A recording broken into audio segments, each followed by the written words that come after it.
काय सांगाल जे काही नवीन पाण्याची टाक्या होत आहेत किंवा त्याच्या अनुषंगाने रस्ते असतील किंवा हे कामं जी होत आहेत त्याच्याबद्दल काय सांगाल? नाही, आज फक्त जी राज्य शासनाच्या माध्यमातून नगरपालिकेची कामं चालू आहेत त्याची पाहणी आपण केली. भूमिपूजन सुद्धा नवीन कामं जी हाती घेतलीत आपण त्याची गेली.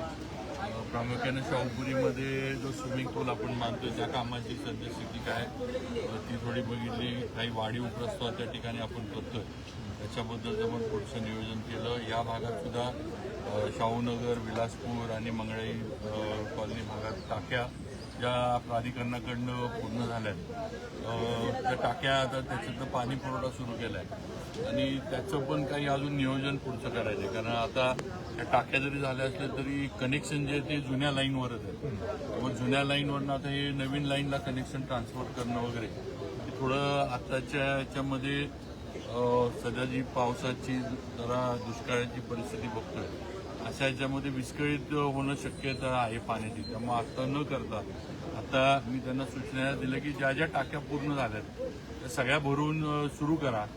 जे काही फरक भले जुन्या कनेक्शनवर त्या टाक्या आता सुरू होतील त्याच्यावर पण जो काही फरक पडेल म्हणजे वेळेचा, प्रेशरचा तेवढा तरी आता ज्याच्यामध्ये नागरिकांना एक म्हणजे जी अगदीच अडचण आहे त्यातनं काहीतरी तरी त्यांना हे व्हावं आणि मग नंतर पावसाची वगैरे जरा परिस्थिती बघून पाण्याची परिस्थिती बघून मग शिफ्टिंग आपण नवीन कनेक्शनवर करूया. कारण जुन्या कनेक्शनला प्रॉब्लेम एकच आहे की 30-35 वर्षापूर्वीचे ह्या पाईपलाईन आहेत आणि आता त्यांची क्षमता राहिली नाही. तर कॉलन्या वाढल्यात, लोकांच्या कनेक्शन वाढलेत त्या पाईपांवरचे, घरं आता जास्त झालेली आहे तिकडं. त्यामुळं त्या एवढ्या जुन्या पाईपलाईनची आता ती क्षमता राहिलेली नाही आणि थोडं 4 भिंतीचं पण आपण एक सुशोभीकरणाचा नवीन प्रस्ताव करतोय. त्याचं पण थोडी पाहणी केली पण अजून त्याचा डिटेल प्रस्ताव तयार व्हायचा आहे. पंतप्रधान मोदीजींची मन की बात सुद्धा याच विभागामध्ये आपल्या सुमित्रा राजे या हाऊसिंग सोसायटीमध्ये घेण्यात आली. पंतप्रधानांनी पण पाण्याच्या वापराबद्दल आणि पाण्याबद्दल त्यांच्या मन की बातमध्ये आपल्याला सगळ्यांना आवाहन केले. ते मला वाटतं सर्व नागरिकांनी पाळलं पाहिजे. कारण यंदा पावसाची परिस्थिती ही बिकट होत चालली आहे. आता जून महिना संपत आलाय तरी म्हणावा तसा पाऊस झालेला नाही आहे. धरणात आज बघितलं तर आपल्या जिल्ह्यातल्या पण धरणांमध्ये जेमतेम 9 ते 10% पाणीसाठा शिल्लक राहिलेला आहे. अशा ह्याच्यामध्ये नागरिकांनी सुद्धा तर पाण्याचा वापर जपून करावा, काटकसरीनं करावा ही माझी सर्व सातारकर नागरिकांना विनंती आहे. कारण पाऊस झाला तर चांगलंच आहे. धरणं जर चांगल्या पद्धतीनं पाऊसून भरली तर मग काय अडचण आपल्याला येणार नाही. पण थोडं वाईट बाजू धरून आपण नियोजन केलेलं बरं आणि त्याप्रमाणे नागरिकांनी सुद्धा सहकार्य प्रशासनाला, नगरपालिकेला आणि सगळ्यांना जिल्हा परिषदच्या ह्याच्यामध्ये जिल्हा परिषदला करावं अशी विनंती करतो. बाबा पाण्याची समस्या आहे, प्राधिकरणानं काम केलं पाहिजे यात आमचं इथल्या ग्रामस्थांचं पण दुमत नाहीये. पण रस्ते जे खोदले जातात ते पुन्हा व्यवस्थित थोड्या प्रमाणात का होईना कारण पाऊस सुरू झालाय आणि त्रास होतोय नागरिकांना या भागातल्या. थोडं पॅचिंगचं आपण आता पण चर्चा झाली तर टेम्पररी का होईना कारण पॅचिंग हे आपल्याला पण माहिती आहे की कायमस्वरूपी उपाय होत नाही. ते म्हणावं तसं पॅचिंग टिकत नाही ही वस्तुस्थिती आहे. व तात्पुरतं जरी वाहतूक सुरळीत राहण्यासाठी प्राधिकरणाच्या ह्याच्या माध्यमातून पॅचिंग त्यांनी करून द्यावं म्हणजे त्यांच्या ह्याच्यामध्ये धरलेलं आहे.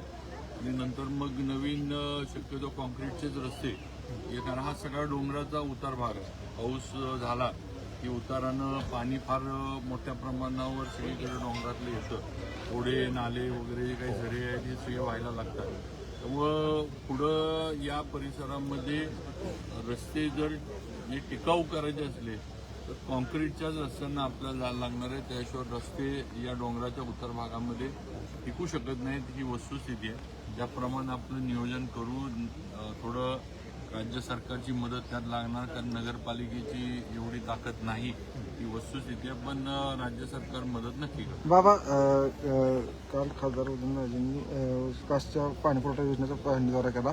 नगरपालिकेचे पण नवीन इमारतीचा पाहणी दौरा केला. तिथे नगराध्यक्ष किंवा अन्य ते कोणालाही बोलवण्यात आलं नाही. कुठं समन्वयाचा अभाव दिसतोय का तुमच्या? काय नेमकं झालं? नाही असं नाही. तर कसं आहे प्रत्येकाला रोजच्या रोज काही ना काही असतं. आज पण आम्ही बनकर साहेबांना वगैरे निरोप दिला होता पण ते त्यांच्या काही कामामध्ये असतील वगैरे काही आमच्यामध्ये नगरपालिकेमध्ये किंवा आमच्यामध्ये कुठेही मतभेद किंवा हे नाही.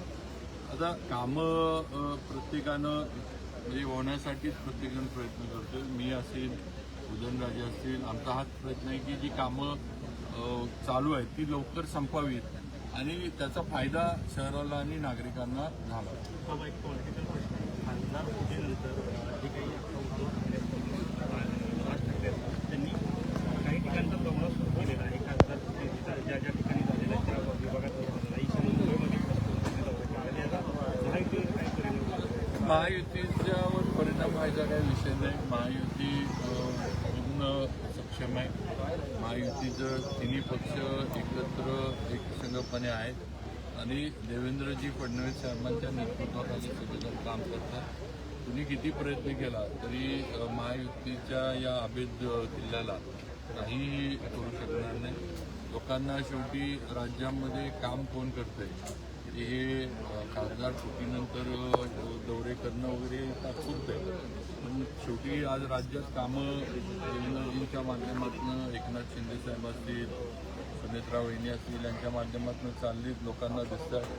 आज इन्फ्रास्ट्रक्चरची कामं मुंबई सकट सगळीकडे राज्यात चालू आहेत. आता आपल्या जिल्ह्यात पण हे ADB होतं पूर्वी.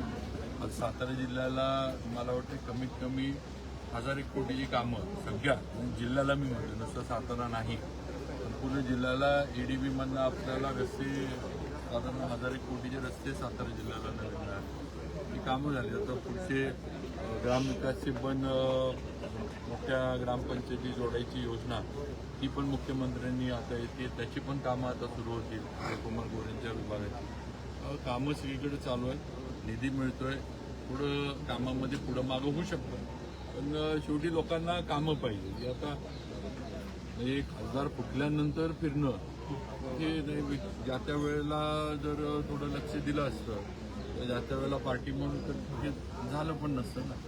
परभणीमध्ये जो काही आता छत्रपती शिवाजी महाराजांचा पुतळा बसवण्याचं काम सुरू होतं तर ते अनधिकृत पद्धतीने ते बसवलं गेलं. याबाबत पोलिसांची कारवाई होण्याची परभणीमध्ये काय हां म्हणजे तुम्हाला पण माहिती आहे की पुतळ्यांमुळं सगळ्याच महापुरुषांच्या म्हणजे त्याची सिक्युरिटी वगैरे ह्या गोष्टी महत्त्वाच्या असतात. कारण जर कुठेही बसवला आणि त्याची काही विटंबना झाली तर बाकीचे म्हणजे जे आपण दंगली विंगली हे प्रकार होतात.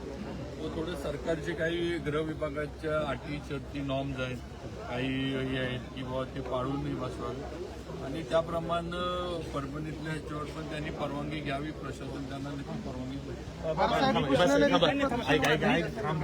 ऐका ना. TET प्रश्नाचा एक विषय होता. TET पेपर परत एकदा फुटलेला आहे. नीटच्या प्रश्नाच्या बाबत जरा कसं ज्या पद्धतीने पेपर मला TETची माहिती नाही. मी माहिती घेऊन त्याच्यावर